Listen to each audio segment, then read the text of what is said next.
From Siaya in welcoming you back to Siaya, and we'll want to keep welcoming you back to Siaya anytime. Karibu sana. Your Excellency, where we are, some of us, individually and even collectively, had placed ourselves in front to work with your government. And we really appreciate in terms of what has been going on. Like many who are trying to wave for the president for the first time, or talking in front of the president for the first time, the much we appreciate how we are working with your government. In the last 3 days, Your Excellency, let me also take this chance to tell you that in the last 3 days was the first time I've worked with a cabinet secretary from Siaya in our villages in Siaya.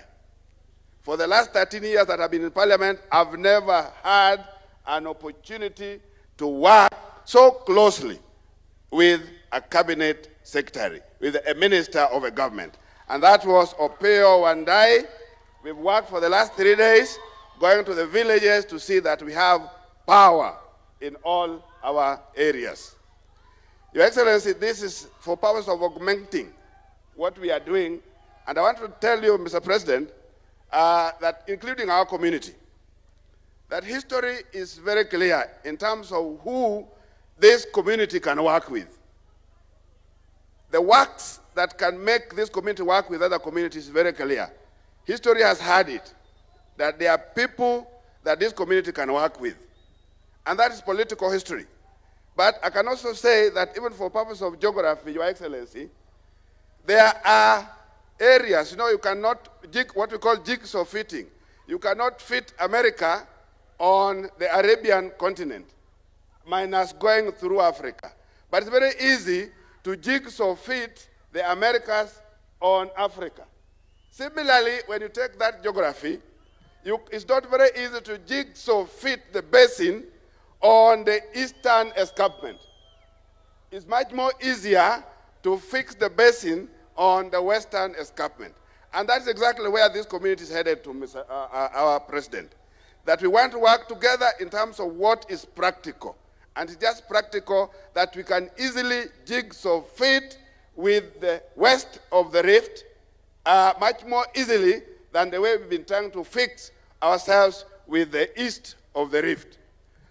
Your Excellency, what will help us cement